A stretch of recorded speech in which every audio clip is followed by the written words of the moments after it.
যাওয়া সাহাবায়ে কেরাম নবীদের কাছে বায়াত গ্রহণ করেছেন। সুবহানাল্লাহ। তাহলে বায়াত এটা নতুন কোনো বিষয় না।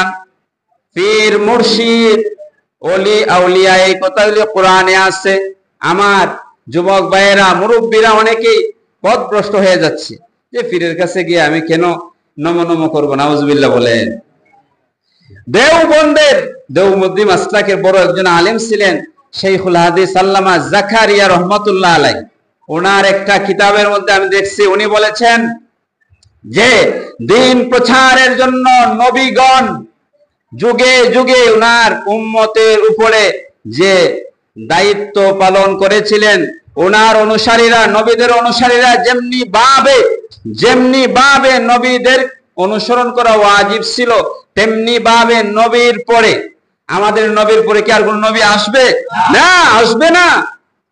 আসবে কারা? সালেহীন। সালেহীন শুধু আলেম উলামা না, সালেহীন যারা আল্লাহ ওয়ালা সংশোধন ওয়ালা মানুষ, ওলিয়া উলিয়া, এদের অনুসরণ করাও নবীদের মতো আমাদের জন্য ওয়াজিব। সুবহানাল্লাহ। এই জন্য আমার বাবারা, আমরা যদি পীরের কাছে না যাই, মুর্শিদের কাছে না যাই, তাহলে সেই রাস্তা পাবো না। নিজে নিজে কোনোদিন রাস্তা পাওয়া যায়? নিজে নিজে পাওয়া যায় না। এই জন্য আমি বলেছিলাম আমরা প্রতিদিন যেই সূরা ফাতিহার মধ্যে যেই আয়াতের মাধ্যমে যা চাই নিয়ামত প্রাপ্তদের রাস্তা, সেই রাস্তাটা হলো ওলিয়া উলিয়াদের রাস্তা। সুবহানাল্লাহ। এই ওলিয়া উলিয়াদের রাস্তার কথা কোথায় আছে? কোরআনে আছে না? আছে, অসংখ্য প্রমাণ আছে। কোরআনুল কারীমে দুইজন মহিমান্বিত সম্মানিত নারীর কথা আছে। এই দুইজন মহিলার নাম কি আপনারা জানেন? একজন হলেন হযরতে মারইয়াম আলাইহিস সালাম। ওনাকে আল্লাহ তাআলা বলেছেন, ফেরেশতার মাধ্যমে বলেছেন, ওয়াইয ক্বালাতিল মালাইকাতু ইয়া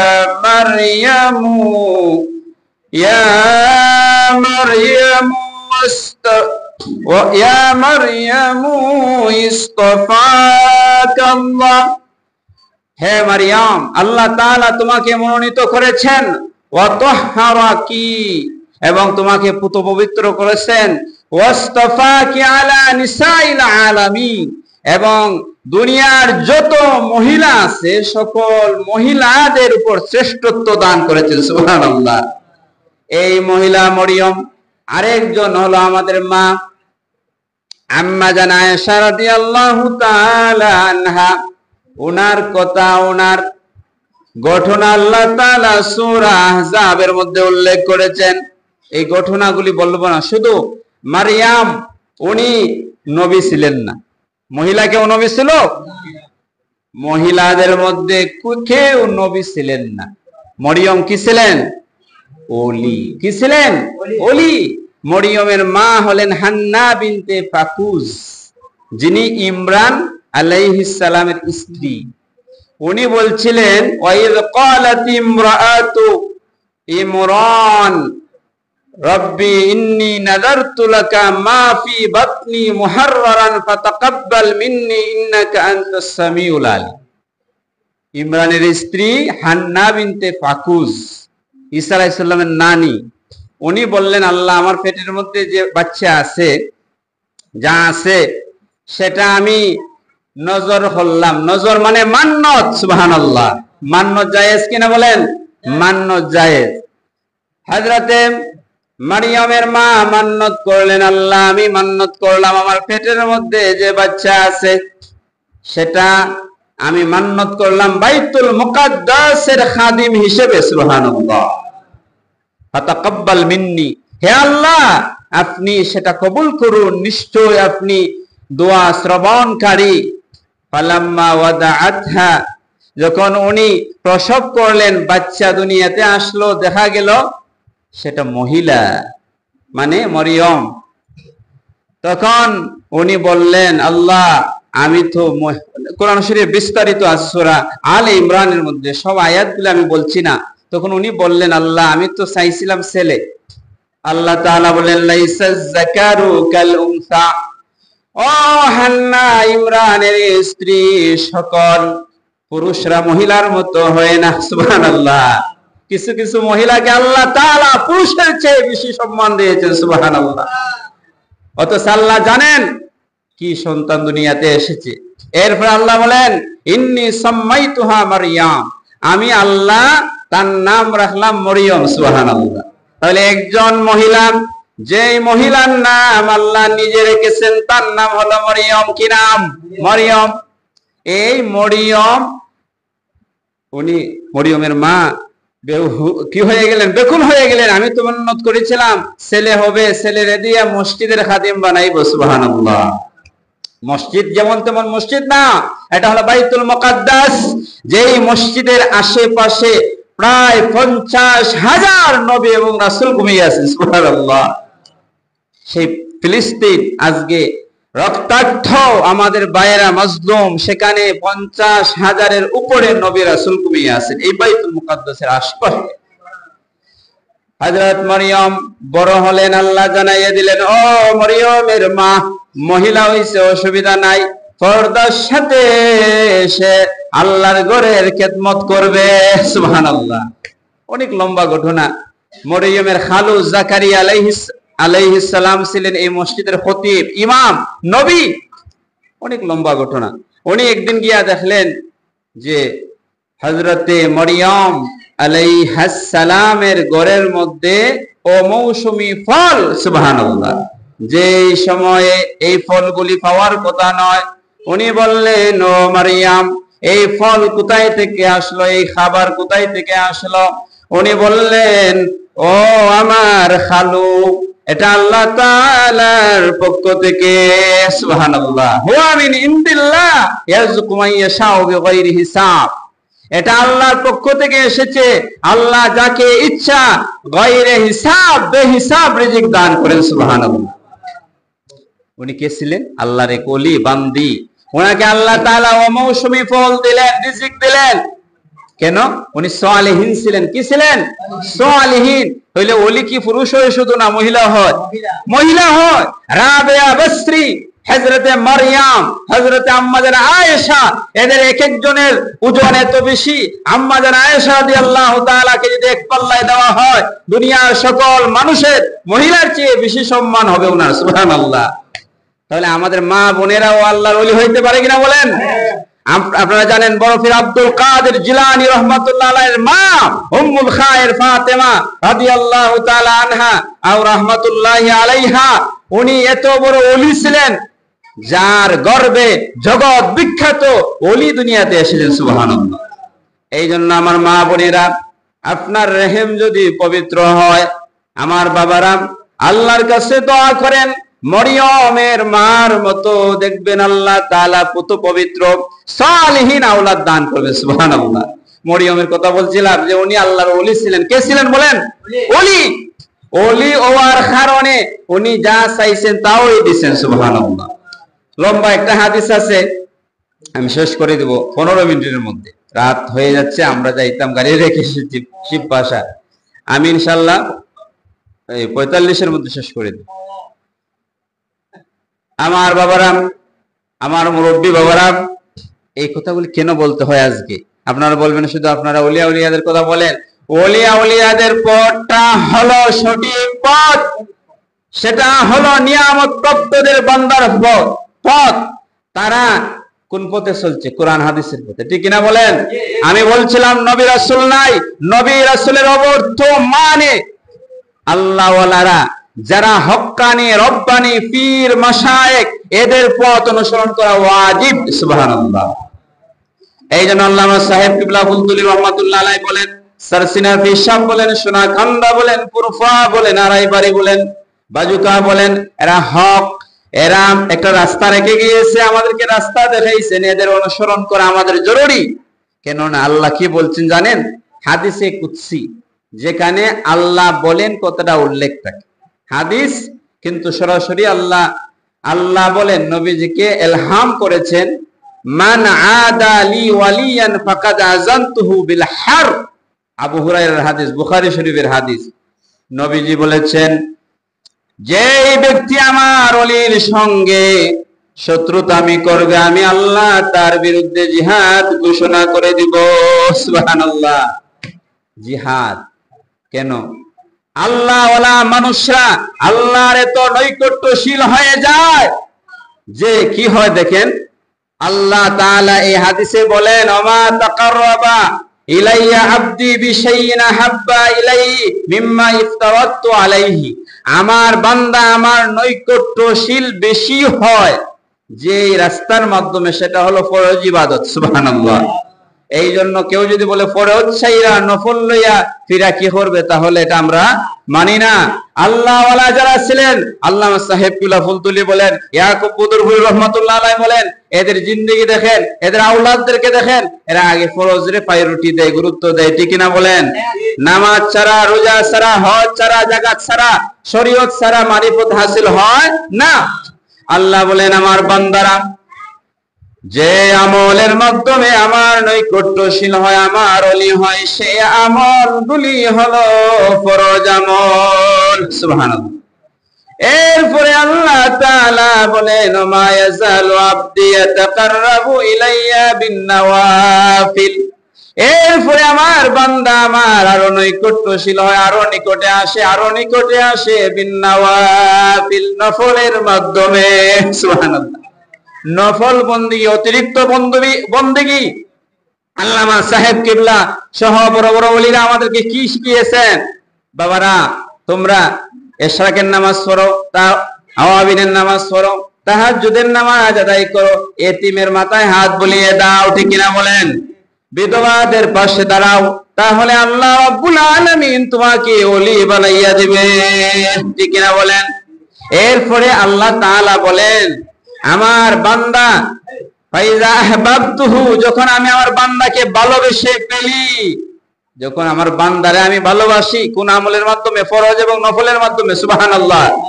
নফল দ্বারা উদ্দেশ্য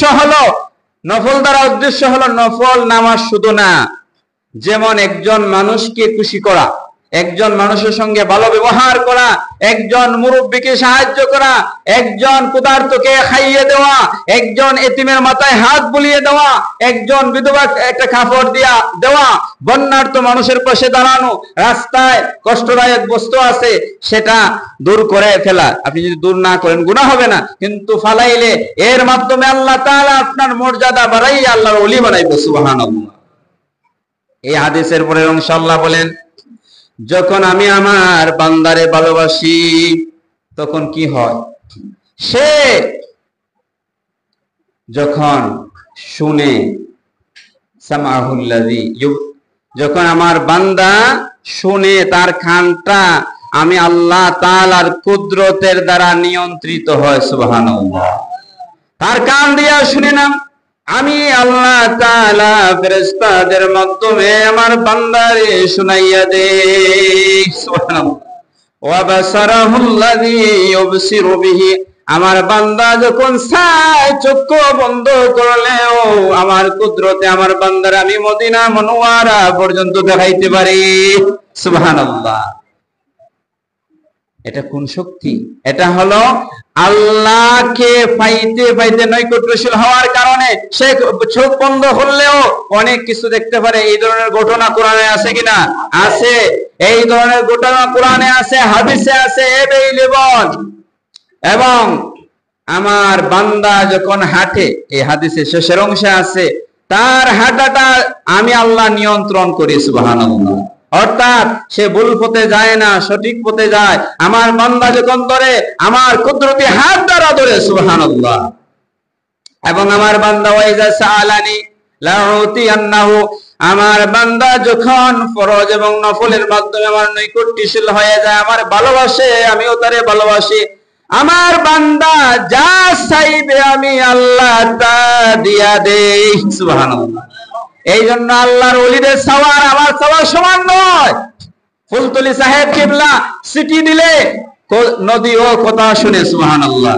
এই কথা শুধু ফুলতলির শানে নয়, আপনারা জানেন ইসলামের দ্বিতীয় খলিফা নাম কি? ওমর ইবনে খাত্তাব রাদিয়াল্লাহু তাআলা। ওনার সময়ে, উনি যখন খলিফাতুল মুসলিমিন, মুসলমানদের প্রেসিডেন্ট, তখন মিশর ছিল মদিনার অধীনে। মদিনা ছিল ইসলামী রাজত্বের রাজধানী। ওনার সময়ে অর্ধ জাহানের খলিফা ছিলেন উমর রাদিয়াল্লাহু তাআলা। তখন উমর রাদিয়াল্লাহু তাআলার সময়ে মিশরের গভর্নর ছিলেন হযরত আমর ইবনুল আস রাদিয়াল্লাহু তাআলা আনহু, সাহাবী। উনি যখন মিশরে গেলেন গভর্নর, ওয়ালিউল আহদ, যাওয়ার পরে দেখলেন, এটা সহিহ একটা ঘটনা, দেখলেন মিশরের মানুষ নীল নদীতে, মিশরে একটা নদী আছে, এটা সাগর না, মিশরে না, শুধু পৃথিবীর প্রায় 11টা দেশ দিয়ে প্রবাহিত হয়েছে যে দীর্ঘতম নদী, তার নাম হলো নাহরুন নীল। এই নীল নদীর মধ্যে তারা একজন সুন্দরী সুরসী একটা মেয়েকে কি দেয়, বলি দেয়। বলি না দিলে পানি উঠে না, নাউজুবিল্লাহ বলে। হযরত আমর ইবনে আস রাদিয়াল্লাহু তাআলা বললেন, তোমরা এটা কি করতেছো? একজন জীবন্ত মহিলাকে তোমরা বলি দিয়ে দাও, এটা ইসলামে হারাম, এটা করা যাবে না। তারা বলল, আমরা দিলে পানি উঠে। আমর ইবনে আস রাদিয়াল্লাহু তাআলা বললেন, না, এটা দেওয়া যাবে না। দেখা গেল বছর আল্লাহর হুকুমেই বা আল্লাহর কোনো কারিশমা ছিল, পানি আসে নাই নদীতে। আর নীল নদরে বলা হয় মিশরের দান, অর্থাৎ নীল নদের পানি মিষ্টি। এই নীল নদের পানি দ্বারা মিশরে চাষাবাদ হয়। আমি তো 5 বছর ছিলাম, আমি নিজে দেখছি মিশরে সবচেয়ে বেশি ফল হয়। আঙ্গুর বলেন, মালটা বলেন, আপেল বলেন, কমলা বলেন, গাছের মধ্যে শুধু ফলই দেখা যায়। এটা হলো নীল নদের মধ্যে, নীল নদটা হলো জান্নাতের একটা নহর, সুবহানাল্লাহ। আর আস-সাইহান ওয়াল জাইহান ওয়াল ফুরাত ওয়ান নীল আনহারুম মিনাল জান্নাহ, মিশকাত শরীফের ওয়াজা আছে। সাইহান, জাইহান এবং ফুরাত, নীল হলো জান্নাতের নহর। সাইহান জাইহান জান্নাতে আছে। আর পৃথিবীর মধ্যে 2টা জান্নাতের নহর হইলো, একটা ফুরাত আর একটা হলো নীল। যাই হোক, এই বছর পানি আসে নাই। আমর ইবনে আস রাদিয়াল্লাহু চিঠি লিখলেন উমর রাদিয়াল্লাহু তাআলার কাছে। মিশরের এই ঘটনা সংক্ষেপে বলছি। মিশরে এই ধরনের ঘটনা, সুন্দরী মহিলা ফুরাত নদীতে বলি না দিলে পানি ওঠে না, হে আমিরুল মুমিনিন, একটা বিধি ব্যবস্থা করে দেন, সুবহানাল্লাহ। মিশর থেকে মদিনা আইতে প্রায় 12-13 দিন সময় লাগে। একজন কাসিদরে পাঠাইলেন, বার্তাবাহক পাঠাইলেন। ওমর রাদিয়াল্লাহু তাআলা এই চিঠি পায়া উনি লিখলেন, ইয়া নাহরান নীল, হে নীল নদী। সুবহানাল্লাহ বলবেন না? আগের হাদিসে কি বলছি, আল্লাহ ওয়ালা হয়ে গেলে তারা যা বলে তা আল্লাহ কবুল করে নেন, সুবহানাল্লাহ। উনি চিঠি লিখতেছেন নদীর কাছে। কার কাছে? নদীর কাছে চিঠি লিখতেছে, ইয়া নাহরান নীল ইন জুরথা বিনাফসিক লাম নুরিদু মাআক, হে নাহরুন নীল, যদি তুমি তোমার ইচ্ছায় পানি দেও তাহলে তোমার পানির কোনো দরকার নাই, সুবহানাল্লাহ। তোমার পানি যদি তোমার ইচ্ছায় দেও তাহলে এই পানি আমরা চাই না। ওয়াইন জুরতা বিআমরিল্লাহ বিহুকমিল্লাহ, আর যদি তুমি পানি দেও আল্লাহর হুকুমে তাহলে আমরা পানি চাই, সুবহানাল্লাহ। এই সামান্য কথাটা লিখে উনি সাইন করে দিলেন, বললেন, যাও এই চিঠি আমার গভর্নর, আমার ভাই আমর ইবনুল আস রাদিয়াল্লাহু তাআলার কাছে দিবাই।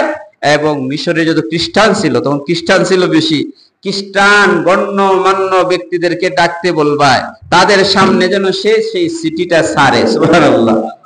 আমর ইবনুল আস রাদিয়াল্লাহু তাআলার কাছে চিঠির জবাব গেল। ওনার তো বিশ্বাস আছে হযরত ওমর রাদিয়াল্লাহু তাআলা সাধারণ কোনো মানুষ নয়। উলিয়াদের মধ্যে প্রথম কাতারের ওলি যারা, আবু বকর সিদ্দিক, এরপর ওমর, সুবহানাল্লাহ। কারণ নবীজির সান্নিধ্যে ছিলেন, নবীজির সুন্নতে মুতাহহারা, নবীজির চেহারা মুবারক, নূরানি জীবন যারা দেখছেন তারা জান্নাতি কিনা বলেন? আশারে মুবাশশারা। হযরত ওমর রাদিয়াল্লাহু তাআলা 10 জন সাহাবীদের একজন, শুধু 10 জন না, নবীজির সকল সাহাবীরা জান্নাতি, সুবহানাল্লাহ। সকল সাহাবীরা জান্নাতি।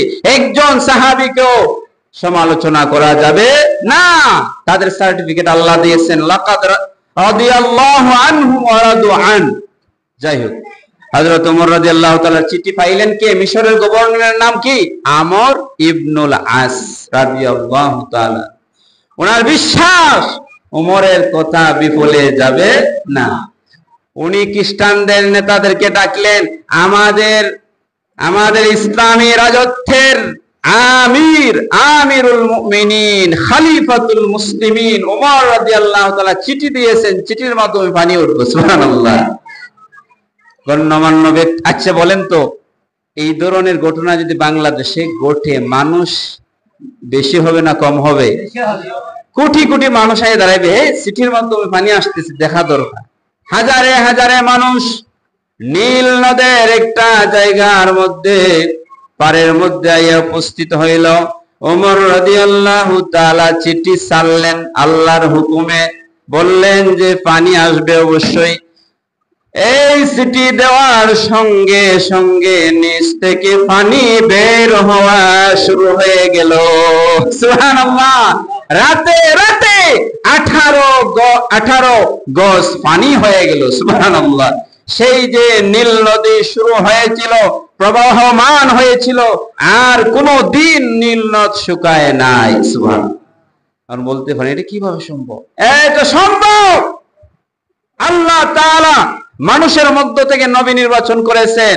আল্লাহ তাআলা মানুষের মধ্য থেকে এমন কিছু ওলি সৃষ্টি করেছেন, যাদেরকে এমন পাওয়ার দিয়েছেন, যাদের হাত দ্বারা যা বলে, যাদের মুখ দিয়ে যা বলে তা হয়ে যায়।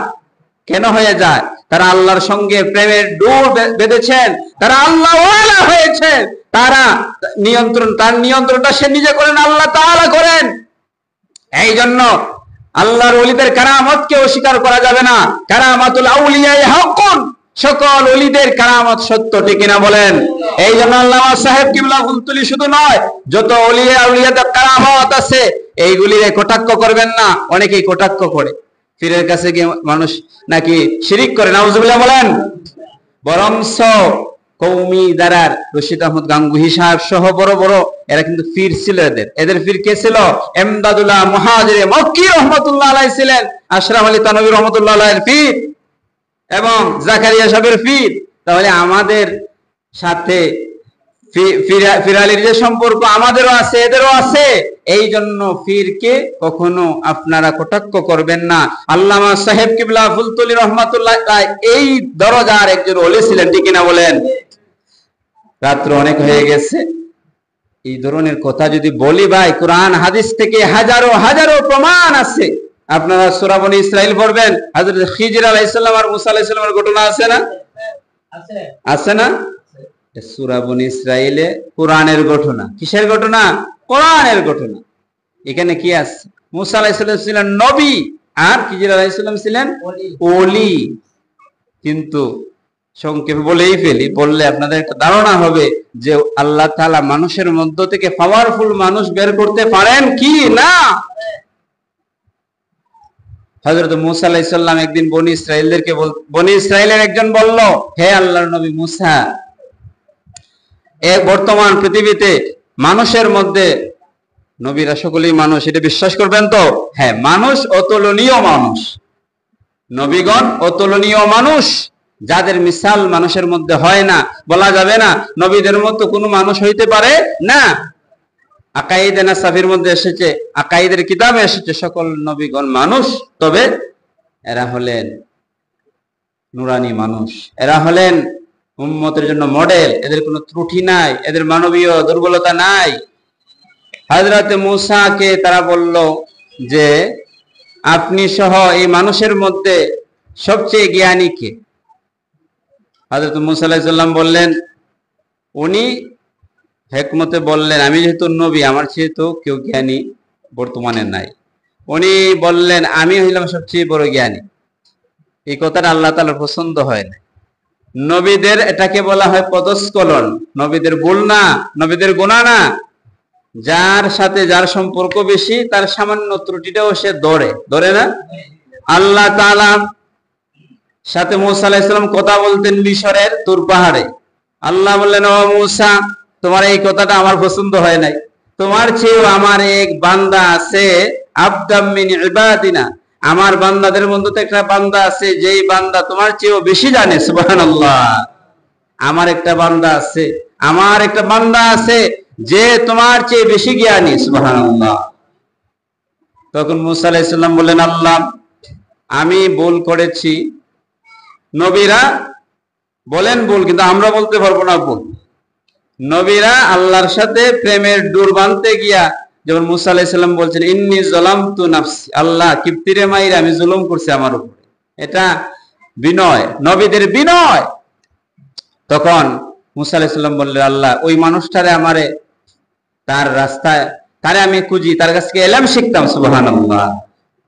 আল্লাহ তাআলা বললেন, ও মুসা যাও, দুই সাগরের মধ্যখানে একটা রাস্তা পাইবা, মাজমাউল বাহরাইন বলা হয়। মাজমাউল বাহরাইন, দুই সাগরের মিলনস্থল, দুই সাগরের মিলনস্থলে তার সাক্ষাৎ পাইবা। তবে আল্লাহ তাআলা হিকমত শিখাইয়া দিলেন, আল্লাহর পক্ষ থেকে একটা মাছ, ভাজা মাছ জিবরিল আমিন মুসা আলাইহিস সালামের পুটলির মধ্যে দিলেন নাস্তার জন্য, খাওয়ার জন্য, এবং বললেন এই মাছটা যেই জায়গার মধ্যে জীবিত হয়ে দৌড় দিবে সেই জায়গার মধ্যে আমার সেই বান্দা আছে। সুবহানাল্লাহ। কোরআনের ঘটনা। মুসা আলাইহিস সালাম ওনার একজন খাদিম লইলেন। খাদিম নেওয়া জায়েজ নেই? খাদিম জায়েজ। কুলতুলি সাহেব রহমাতুল্লাহ আলাইহি ব্যাগ বইতেন, জুতা বইতেন, এর দ্বারা আল্লাহ তাআলা মানুষের মর্যাদা বাড়াইয়া দেয়। ঠিক না বলেন? ওলিয়া ওলিয়া আলিম উলামা মুরব্বিদের খেদমত করবেন। হযরত মুসা আলাইহিস সালাম ওনার খাদিম ঈসা ইবনে নুন আলাইহিস সালামকে লইলেন, বললেন তুমি আমার সাথে চলো, সফরে যাব। যাইতে যাইতে তারা এক জায়গার মধ্যে টায়ার্ড হয়ে গেলেন, ক্লান্ত হয়ে গেলেন। মুসা আলাইহিস সালাম ঘুমাইয়ে গেলেন, ঈসা ইবনে নুন উনিও ঘুমাইলেন। কিন্তু কিছুক্ষণ পরে ঘুম ভেঙে গেল, দেখলেন যে ব্যক্তিকে মাছটা জীবিত হইয়া সে চলে যাচ্ছে। সুবহানাল্লাহ। কিন্তু ঈসা ইবনে নুন কথা বলতেছেন না, এটা আল্লাহর হিকমত, কথা বলতেছেন না। দেখলেন যে মাছটা জীবিত হয়ে সে সাগরের দিকে চলে যাচ্ছে, একটা রাস্তা তৈরি হয়ে গেছে। সুবহানাল্লাহ। এরপরে মুসা আলাইহিস সালাম ঘুম থেকে উঠলেন, কিন্তু আর মনে নাই এই ঘটনা বলবে সে। ঈসা ইবনে নুন মুসা আলাইহিস সালামের এই ঘটনা আর বলে নাই। আবার তারা রওনা হইলেন। কতটুকু দূরে গেলেন? একদিন এক রাতের রাস্তা দূরে গেলেন। যাওয়ার পরে হযরত মুসা আলাইহিস সালাম বললেন, আমরা তো অনেক ক্ষুধার্ত, আমাদের যে মাছ আছে, ভাজা মাছ, এই মাছটা বের করে আমরা নাস্তা করি। তখন ঈসা ইবনে নুন বললেন, ও আল্লাহর নবী, এই মাছ তো এক জায়গার মধ্যে আমরা যে রেস্ট নিছিলাম তখন সেটা জীবিত হইয়া সাগরের দিকে রওনা হয়ে গিয়েছে। সুবহানাল্লাহ। মুসা আলাইহিস সালাম বললেন, ও ঈসা ইবনে নুন, সেই জায়গাটাই তো আমি খুঁজছিলাম। আবার উনি একদিন এক রাত সফর করে এই জায়গাতে আসলেন। আসিয়া দেখলেন মাজমাউল বাহরাইন, দুই সাগর মধ্যখানে রাস্তা। সুবহানাল্লাহ। এখানে আয়া দেখলেন একজন আল্লাহর বান্দা চাদর মুড়ি দিয়া ঘুমাইয়া আছে। সুবহানাল্লাহ। না না যাইব কি শেষ করে দিন, শেষ 10 মিনিটের মধ্যে। মুসা আলাইহিস সালাম সালাম দিলেন। সালাম দেওয়ার সঙ্গে সঙ্গে ঘুমন্ত ব্যক্তি বলল যে তুমি কে? এই নির্জন প্রান্তরে, সাগরের কিনারে, এখানে তো মানুষ আসার কথা না। মুসা আলাইহিস সালাম বলেন, আনা মুসা মিন বানি ইসরাইল, আমি বনি ইসরাইলের মুসা। তখন হযরতে খিজির আলাইহিস সালাম জাগ্রত হলেন, বললেন যে আপনি কি চান? এই ঘটনা আরেকদিন বলবো ইনশাআল্লাহ, মুরাদপুর মাহফিল আছে। তাক ঘটনা বলতে গেলে আর আধা ঘন্টা সময় লাগবে না, অনেকে কষ্ট পাবেন, আমরাও যাইতাম।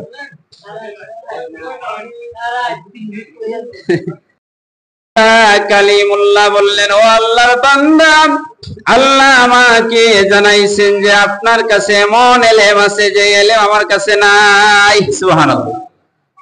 আপনি আমার সফর সঙ্গী বানাইবেননি। সুবহানাল্লাহ। নবী বলতেছেন একজন মানুষকে, ওলিকে বলতেছে আপনার সফর সঙ্গী হইতাম আমি, আপনার কাছ থেকে ইলম শিখতাম, যে ইলমটা আল্লাহ আপনাকে দান করেছে। সুবহানাল্লাহ।